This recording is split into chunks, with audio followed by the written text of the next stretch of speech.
Hello, listeners. Thank you for joining me on 21st Century Native Leaders. I hope you enjoy this podcast episode with my guest today. Follow me on Facebook, 21st Century Native Leaders, or Navajo Podcaster. I'm also on Instagram as Navajo Podcaster and on Twitter, Navajo Podcaster. Thank you. I hope you enjoy. Hello, listeners. Thank you for joining me on 21st Century Native Leaders. My name is Peter Desut III, and I'm here with Loren Anthony. Loren is the person, the brains behind Chizh for Cheii. Thanks for being on the show, Loren. Thanks for having me. Absolutely. So tell me a little bit about yourself, tribal affiliation, where you come from. Loren Anthony. I'm from Navajo Nation. Usually give a really long introduction with all our clans, so I'm going to do that and break it down because it's the best way to do it. So, Nanas Ejin Nishle, Mait Ishkije is Cheii, Shihin Dashite, Klashi Dashinele. So that's where I'm from. So, they say non-nas eje, not nas eje as in like Zuni, but non-nas eje. So there's that on my mom's side, and I was always told it's like a black streak across the eyes, and then the Mike Deshkizi is the Coyote clan. So if you ever see a coyote crossing your path, just my dad, just tell him go home, you know. But yeah, I'm thankful for being here with you, and appreciate you reaching out and having me on your podcast. Absolutely. I see the work you do on social media, and I like how you market what you're doing, and it's pretty powerful what you're doing, and we'll get a little bit into that. So where did you come up with the idea to start Chizh for Cheii? Chizh for Cheii, for those that are non-Navajo, Chizh means wood and Cheii means grandfather on the mother's side. So Chizh for Cheii, it started off actually as a drunk idea. Me and one of my best friends were drinking, and this is a long time ago, and it was a point where you have all your buddies, you come up with these cool ideas, and then you just let them go, and they fade off into the wind. And this was one that stuck with me, and we talked about grandpas. You know, they always leave grandmas and everybody else. They leave grandpa in the truck all the time. When you go to the store, you see them sitting in there. And I noticed that as I get older, I'm not wanting to go in stores, so I sit outside because they take too long, you know. But wanted to do something that honored the grandpa, and then do something good. And we thought, it'd be really nice to just go chop wood and deliver it for free. But at that time, I was really heavily involved in drinking, heavily involved in negative lifestyles, that I was really selfish and really just all about me, not caring about anything else. But I knew deep down inside I was a good guy, but I was living a negative lifestyle, living unhealthy, and doing a lot of not so good stuff like drinking and doing drugs. And so at that point, being an addict, you kind of have this mentality of very selfishness, self-centeredness, and you have a lot of lack of respect for yourself and for the people around you. So, as the years went on, that Chizh for Cheii stuck with me, and I always thought, how can I do it? How can I get it done? And I always thought of ways but as being selfish, we get so materialistic in things that we want to figure out, how can I get paid to do this?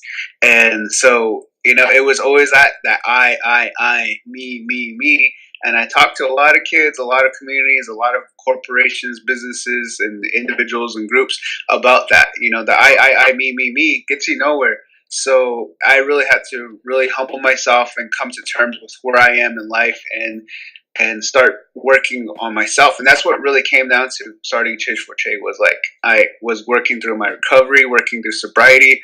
And you see those movies where they got those Catholic priests and they're slapping their backs with these whips, and doing all that. And then it looks pretty hardcore, but that's kind of how I looked at Chizh for Cheii. Was in the beginning, I was really whipping myself because I was angry, with how I was living, all the wasted time, all the lies, the broken promises, and everything. So when I was doing that, it was a healing process for me. But a lot of people saw it as, oh, wow, you're doing really good things. But no, I'm just really beating myself up. But as time went on, the giving back gave me so much more. And, at the time, I wasn't, really throwing it out there on social media. This is like its seventh season, seventh year, and so this year we actually really put it out there, and it's been blowing up, and it's had a lot of support over the years, but now it's really grown, and it's growing into a movement. It's growing into inspiring people and motivating people and showing them that you don't have to have a whole lot of things to do what we got to do to make people's lives better. That's so cool. Like what you just said, like you said it, you grew with it. You grew out of your addiction, and you grew to, the whole hauling wood for people, giving to other people as opposed to yourself. That's pretty powerful, and I like the way you do that. So, do you have people that ask you to come and talk about that process, to share with students about the journey, the recovery journey? Yeah, definitely. When I started working on my sobriety, like I used a lot of my teachings that my grandparents had taught me on both my mom's side and my dad's side. And I come from a good family, but I got myself involved with a lot of negative people. And not every family's perfect. We've had our share of a lot of things that are in the closet, a lot of things that are brushed under the rug, and I like to expose those in a healing way and a positive way to help others. So when I really got back into working my recovery and working things out with people, I started really working with at-risk youth, because a lot of them knew me from my heavy metal days and touring. We're like really getting out there and playing some big heavy metal shows and getting on magazine covers, winning awards. We're still on XM radio, Sirius radio, and to this day. So a lot of the kids I worked with, were coming into the crisis center that I was working at, and I started running that crisis center. And it was like the only crisis center in the region that was doing what we're doing for like 24-hour day services, 7 days a week, helping at-risk youth that come in off the street.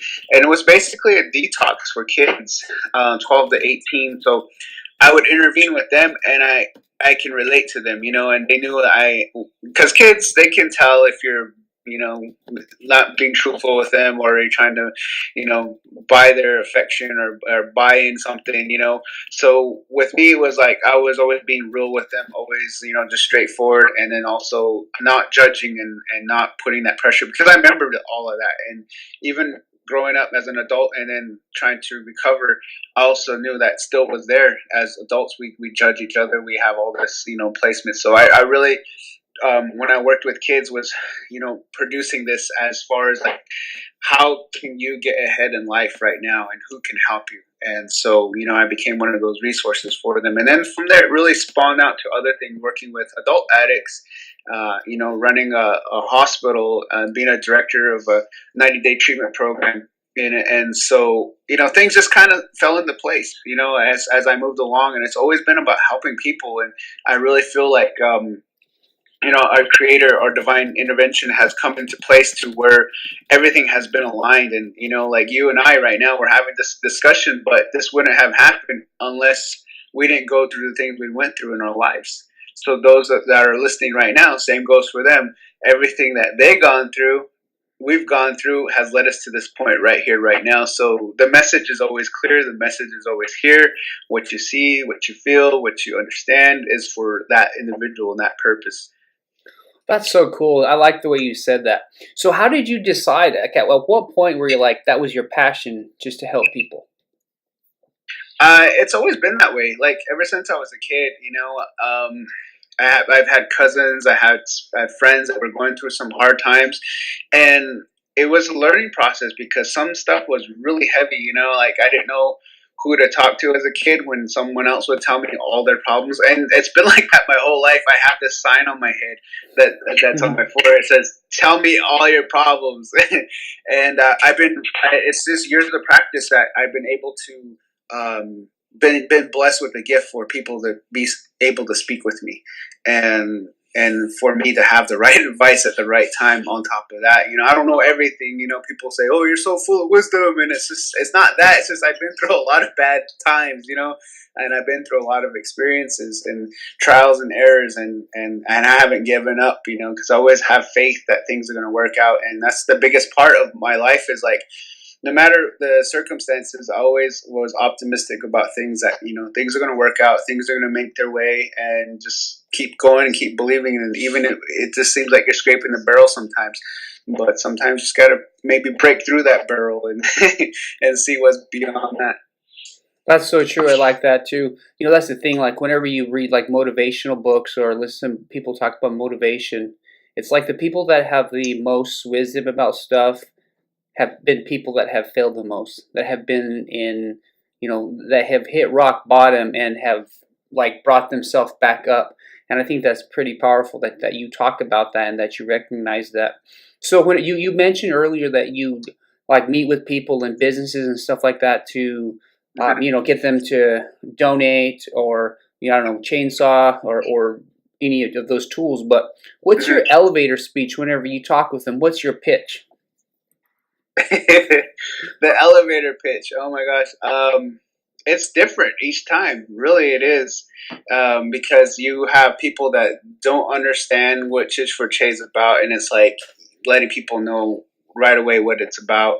And then also you have people that have no idea about our Navajo people, and then also the region and the ruralness of everything that goes in with it. So a lot of times it's just pretty quick, because well, not pretty quick. It's more like you got to be passionate about what you're talking about. You can't just say like, "Well, I'm here to sell cookies," and it's you got to be passionate about those cookies. Like you really love those cookies and you want to sell them.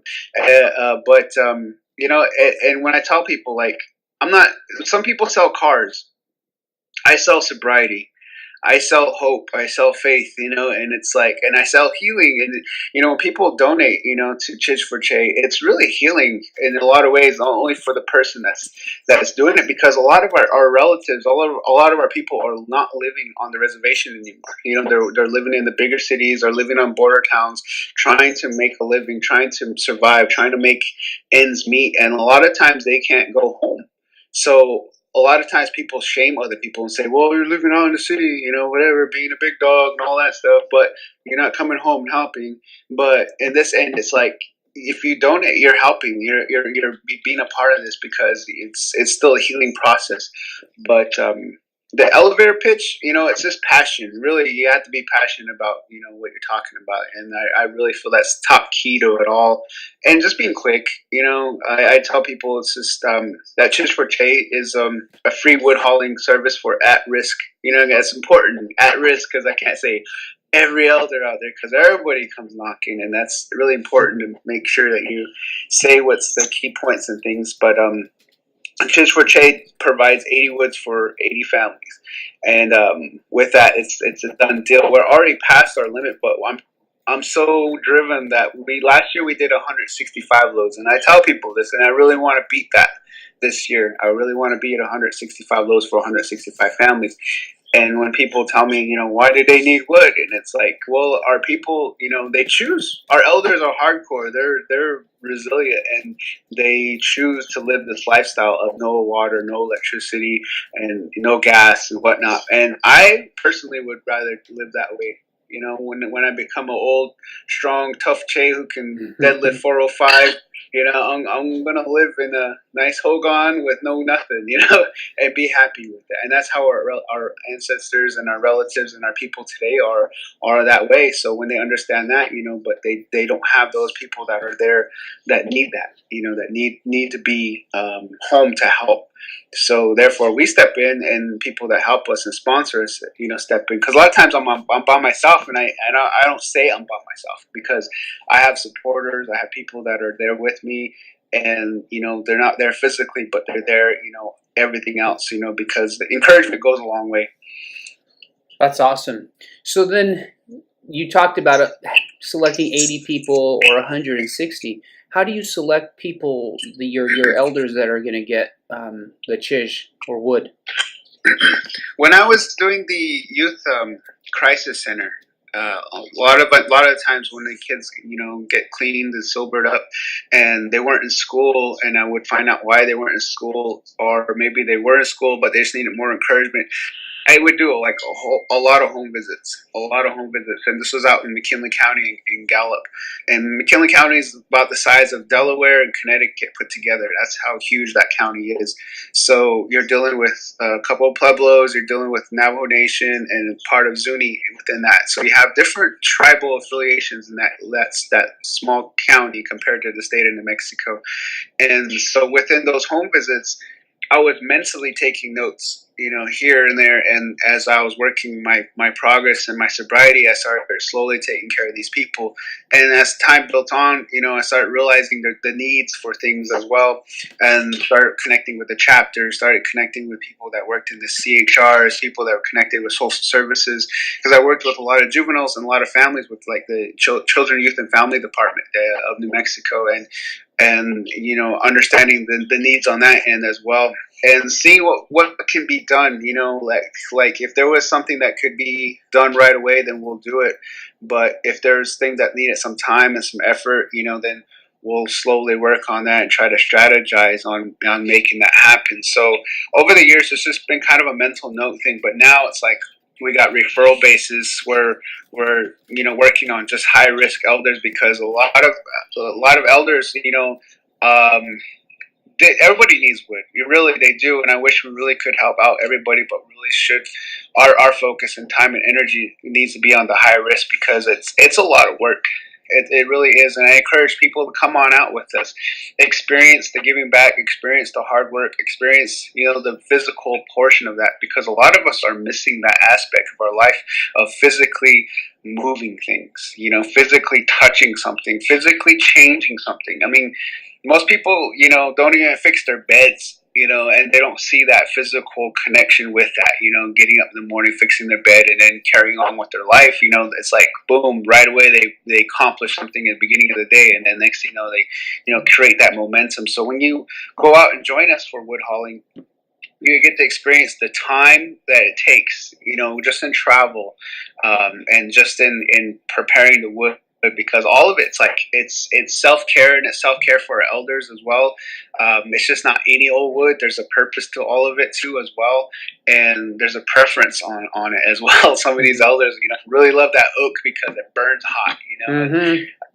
and we a lot of us that aren't elders, we don't really experience that. It's just like, oh, wood's wood, but for elders, it's like they love that hot oak, and so they get particular on some of that. But experiencing things with coming along with wood hauling, or experiencing with the fundraising, experiencing with like just spreading the word. I mean, any part of it is very much needed. But creating that list is it's a big list. Like we get like at least 20 requests per week, on needing wood and stuff. So we try to filter things out by connecting with the chapter houses, connecting with the people that are involved with the health department, connecting with people in social services as well.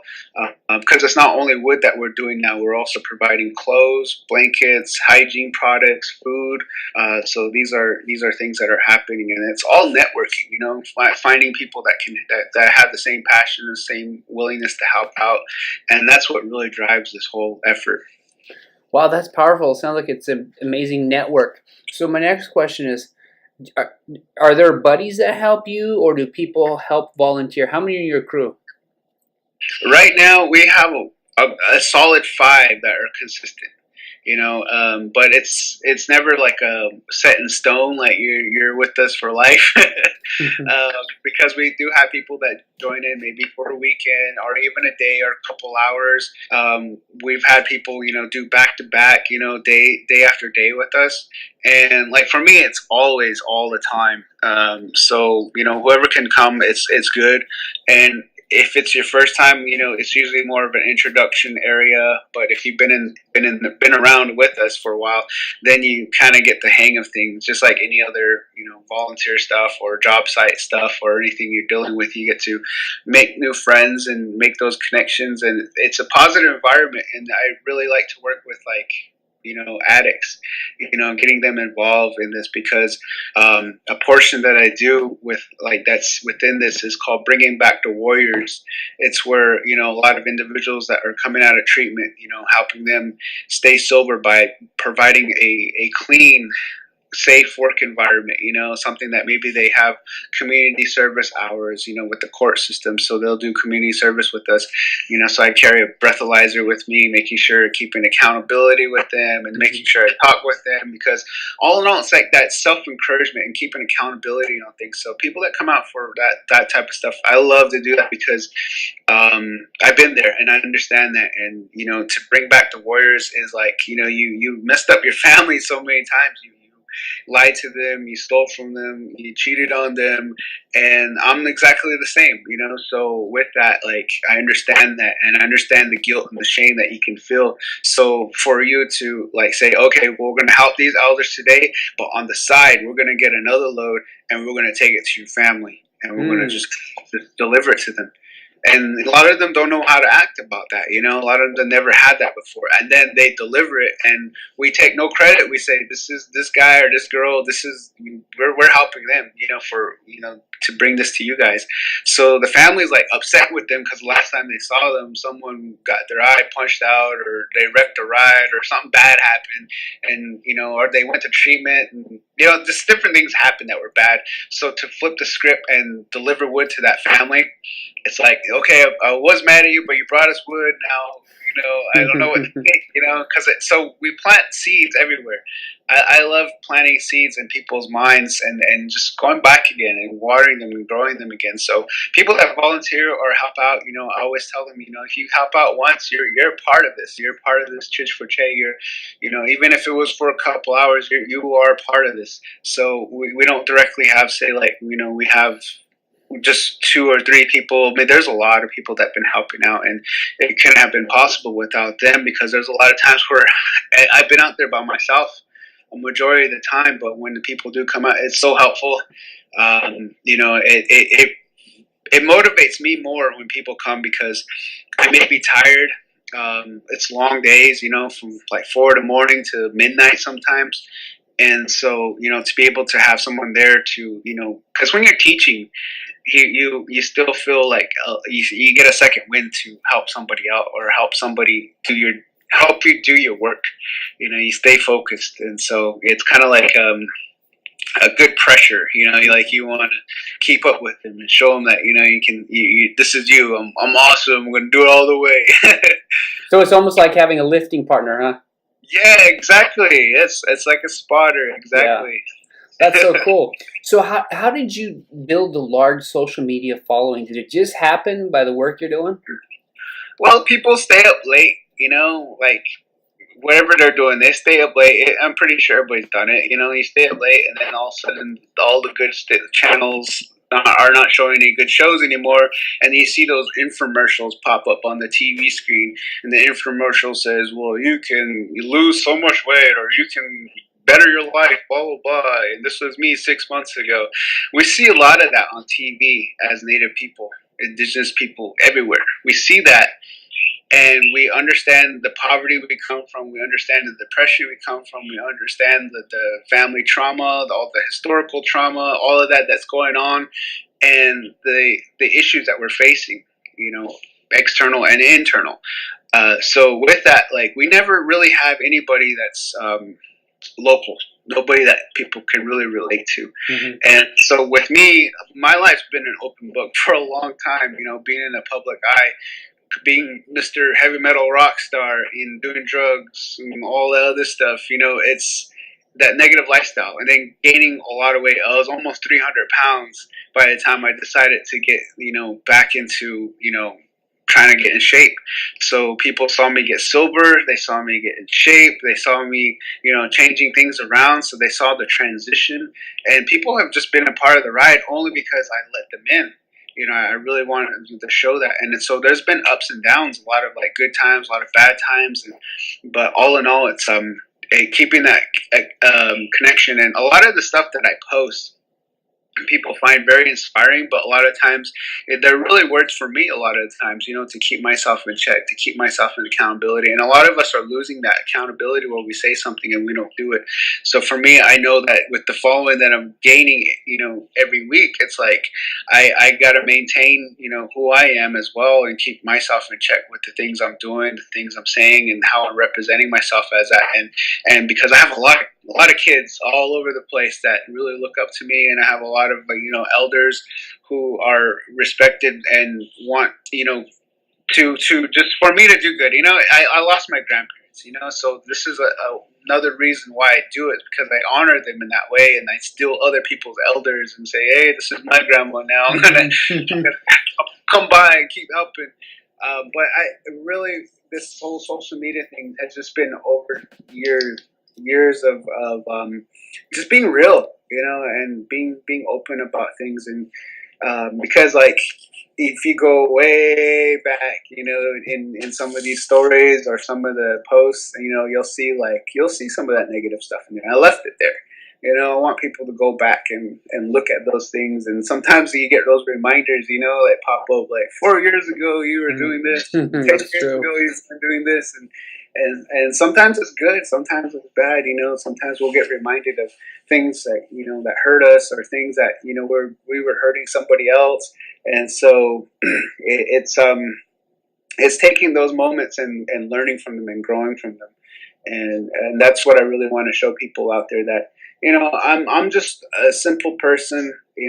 I'm just a res guy from Navajo Nation, come from a small town, but actually come from Tortosa on top of Cheska Mountain. That's where my umbilical cord's at. And I come from my mom, and I'm always gonna be where my mom's from. I'm never gonna be like, I'm from Phoenix or anything like that. When you're like, actually, Yeah. no, you're not. You're from the res. So hang on, are you from the Quetzal side or the Sedasti Red Valley side? Tortosa. It's like in between Whiskey Lake and Asaya Lake. Oh, okay. Because Yeah. I grew up in the Chizh as well, but from the Lukajigai side. Okay. Yeah, we're probably related. I Yeah, always tell somehow. people, always tell people, if you're from the Cheska Mountain, we're probably related. Yeah, absolutely, absolutely. Is there anything else you would like to share? I just want to, like, anybody viewing out there that's watching this for the first time, and maybe wanting to know more. We do have Chizh for Cheii on Facebook. I'm on like all social media. If you guys ever want to follow the things I'm doing. And so I'm involved with a lot of things. I'm like the Navajo Forrest Gump, basically. Living a little bit of this and that. Being in the film industry, helps continue a lot of the funding that we got going on, and having a lot of celebrity friends that I made over the years has helped also, boost what we're doing out here and keeping things going. But all in all, I mean, if you guys want to stay connected or want to know more, feel free to, inbox me, hit me up on my page, whatever you need to do. But I'm really here to just motivate and inspire people, to understand that you can do more. You can be that light in the darkness. You can be that voice for the voiceless. You can be the presence that's in the absence. So all of that, coming into reality now, it's all up to us. It's all up to us. It's like our grandmas and grandpas say, it's up to you, go out there and do good. That's so awesome, man. I really appreciate you taking time. I know I've been trying to connect with you and interview you, and I've had people ask me to interview you, and it's just, I'm glad we finally connected. And the work you're doing is just powerful. I look out there. I mean, I grew up hauling wood too, but just for a family. But I had never thought about, oh, I should let me haul wood for other families. And I think that's the work that's pretty powerful. It's pretty selfless, and I think you said it earlier. You put the focus on someone else, and that helped you with your recovery. And I think that's really important, because when you do that, that's when people see that, and people want to follow someone that has that type of influence and that type of ability to overcome some of those challenges. So, man, it's pretty cool what you're doing. I really, we need it. We need people out there like you, taking care of our youth, or not, our youth and our elders. So, so keep up the good work, man. Let me know if you need me to share anything, or need any support or anything. But yeah, absolutely. Right on. Thank you very much. I really appreciate it, and I appreciate the support too. And support you just as what this is the same. We got to really promote positivity, and because a lot of it, is just we feed in that negativity so easily. It's so easy to be negative. It's so easy to be lazy. It's so easy to come up with those excuses and listen to them. But to be positive, that's a tough road. But we're tough people. We're a tough generation. We're tough with our ancestors, and we got that all in there. So it's just up to us just to get up, stand up, and move on forward. Absolutely. Well, hey man, if you're ever in the Farmington area, hit me a message or some. We'll get a coffee or get some lunch or dinner or some. Okay. Okay, sounds good. All right, man. Hey, take care, and don't get too muddy. All right, we'll see you. All right, brother. We'll talk to you later. All right. Later. All right. Bye. Hello, listeners. I hope you enjoyed this podcast episode with my guest today. Follow me on Instagram, Navajo Podcaster, also on Facebook, 21st Century Native Leader, or Navajo Podcaster. Thank you. I hope you enjoyed. Have a good day. Agone.